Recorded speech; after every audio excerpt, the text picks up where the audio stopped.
Turai or Toori, or in English it is called as sponge gourd. This is a vegetable which is very popular in the north of India. I have some growing in my garden, and today with the fresh produce I'm going to make Toori ki sabji in the most easiest and simple way. It's a quick preparation for dinner and goes best with parathas. Let me show you how to make Toori ki sabji.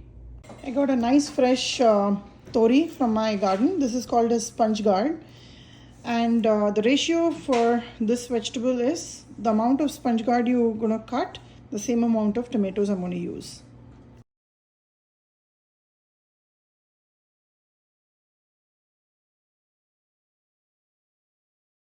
I've cut the toris and the tomato. Tori is high in water content, so while we prepare the sabji, we're not going to add any water. Always after cutting the tori, just take a small piece and taste it. Sometimes, very rarely, it will be bitter. So don't use such tori. The whole sabji will be a toss. I'm going to use my pressure cooker to make today. So this sabji is usually made with ghee.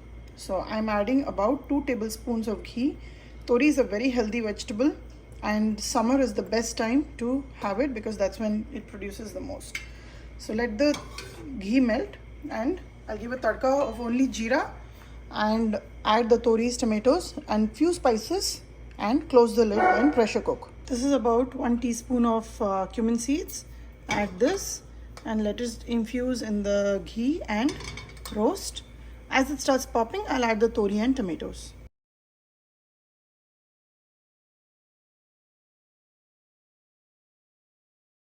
The tori is sauteing. I'm going to use 1 tablespoon measure.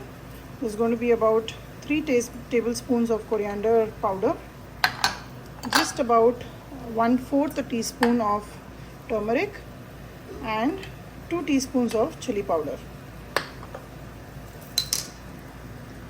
Add salt to taste, and because tori will cook down a lot, so don't add too much salt. So I'm going to add only about, let's measure it here. This is 1 teaspoon and about half. So 1.5 teaspoon of salt has gone in, and we'll add more if we require. I don't think we'll require, but still. This is all the spices I measured out. Just mix it well and close the lid, and we'll take 2 pressure whistles. Pressure in the cooker has settled. It's safe to open now. Let's see how it came out. You can notice how much water there is in this gravy. We've not added anything. It's got a bright red color because of the chili powder mix that I have. It's always 1 part of hot chili powder with 1 part of Kashmiri red chili powder. I'm going to just bring it to 1 boil. This is a quantity which is perfect for about 2 people who eat well. And besides this, once it comes to a boil, I'm going to add just about a 1/4 teaspoon, in fact a 1/4 teaspoon of Garam masala powder, and lots of fresh coriander for garnish. And that is a wrap for this vegetable, and I'll dish it out.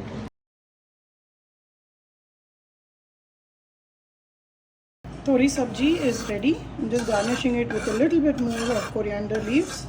It gives a very fresh taste. Now this sabji, I've made it in the most simple way. If you feel that you have more people for dinner and less tori, you can always add maybe 1 or 2 potatoes. You still don't need to add any water because, like you saw, there's a lot of water content in it. And this sabji is best served with hot parathas. You can make avocado paratha, you can make the regular chili ajwain paratha, or just a plain paratha. It will go well with Malaysian parathas as well. So give this recipe a try and let me know how this turned out for you.